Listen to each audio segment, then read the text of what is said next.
जय माँ काली।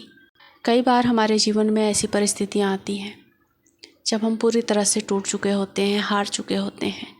हमें ज़िंदगी बोझ लगने लगती है। हमें लगता है कि ये ईश्वर नाम का जो शब्द है वो झूठ है। भगवान, ईश्वर ये सब कुछ नहीं होता।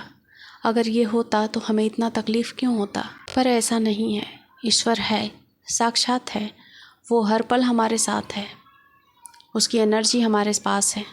उसकी शक्तियाँ हमारे आसपास घूम रही हैं। वो एंजल के रूप में घूम रही हैं, दिव्य शक्तियों के रूप में घूम रही हैं। और वो बार बार हमें संकेत भी देती हैं। हर मुसीबत के आने से पहले संकेत देती हैं। हर तकलीफ़ आने से पहले भी संकेत देती हैं। और जब आप मुसीबत में फंस जाते हो तो भी वो बार बार ये प्रयत्न करेंगी, किसी न किसी संकेत के माध्यम से कोई न कोई रास्ता सुझाएंगी। वो कोई व्यक्ति हो सकता है, कोई वस्तु हो सकता है। पर हम इंसान हैं, अपनी आँखों पर पट्टी बांध कर बैठते हैं, पर्दा डाल कर बैठते हैं। अक्सर दुख में जब होते हैं तो हम अपने ईश्वर से विश्वास खो देते हैं। और उसी अविश्वास का नतीजा होता है कि हमारा जो दुख है, जो दुख कम टाइम के लिए था, वो लंबे टाइम तक हमारे साथ जुड़ा रहता है। आज मैं एक सच्ची घटना आपके साथ शेयर कर रही हूँ। एक ऐसे साधारण व्यक्ति की जिसने सिर्फ नाम जाप करके, राम राम का नाम जाप करके अपने जीवन को पूरी तरह से बदल दिया। नाम जाप में ऐसी शक्ति होती है जो हमारे जीवन को पूरी तरह से परिवर्तित करने के लिए काफ़ी होती है। सिर्फ अपना ही नहीं, नाम जाप करके हम अपने साथ जुड़े लोगों के जीवन को भी बदल सकते हैं। तो ये सच्ची घटना रामदास की है। छोटे से किसी गांव का एक छोटा सा किसान।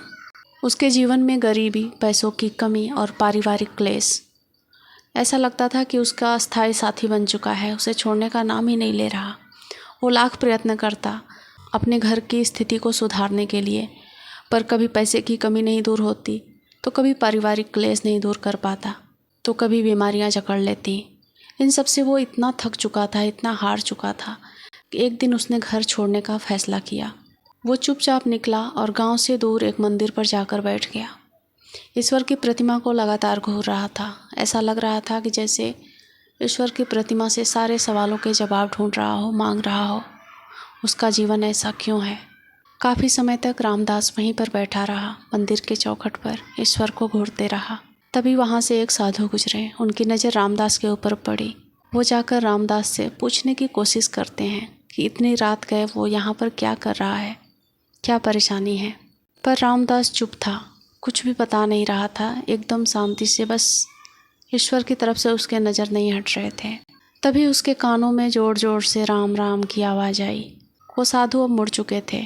वो राम राम का कीर्तन करते हुए वहाँ से चले गए, क्योंकि उनके लाख पूछने पर भी रामदास ने कुछ जवाब नहीं दिया था। और जो राम राम की ध्वनि थी, रामदास के कानों में पड़ते ही उसकी आंखों से आंसू की धारा बहने लगी। उसे समझ में आ चुका था कि उसकी परेशानियों का क्या कारण है और उसका क्या हल है। अब उसी साधु के मुँह से निकले हुए राम राम के शब्द को उसने अपना लिया और वहीं से उसने राम राम का निरंतर जाप करना शुरू किया। सुबह शाम काम करते वक्त, हर वक्त राम राम का जाप करने से उसके जीवन में ज़्यादा कुछ बदलता हुआ नहीं दिखाई दिया। पर जो कुछ भी बदल रहा था, बहुत ही धीमी गति से पर स्थायी रूप से बदल रहा था। उसके मन में शांति उतर रही थी। वो अब किसी लड़ाई झगड़े में नहीं पड़ता, सब मामलों को शांति से सुलझा देता। कोई भी काम करता, उसमें सफलता हाथ लगती। अब वो जो कुछ भी कहता वो सत्य होने लगा था। रामदास इस बात को अनुभव कर पा रहा था। राम नाम का जाप करने से वो ज़्यादा अमीर तो नहीं हुआ, पर उसके आसपास एक ऊर्जा जिसे वो साफ महसूस कर सकता था। रामदास अब जो कुछ भी बोलता वो सत्य होने लगा था। वो किसी बीमार व्यक्ति के सर पर हाथ रखता, बीमार व्यक्ति ठीक होने लगा। अब उसकी जो ख्याति थी, जो प्रशंसा थी, वो दूर दूर तक पहुंचने लगी। लोग उसके बारे में जानने लगे। रामदास अब राम बाबा के नाम से प्रसिद्ध हो चुका था। लोग उसे इज्जत करते, उसके पैर पड़ते, ईश्वर की भांति उसे पूजते।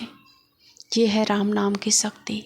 राम नाम का जाप करने से ढेर सारी दिव्य शक्तियाँ, दिव्य ऊर्जाएं आपके साथ जुड़ती हैं, आपका काम करती हैं। भले ही आपने कोई साधना नहीं की, भले ही आपने कोई नियम नहीं किया, कोई स्थान, कोई माला, किसी चीज़ की ज़रूरत नहीं होती। बस आपके मन में श्रद्धा होनी चाहिए। राम नाम का शब्द आपके हृदय से निकलना चाहिए, हृदय से आवाज़ आनी चाहिए, राम राम।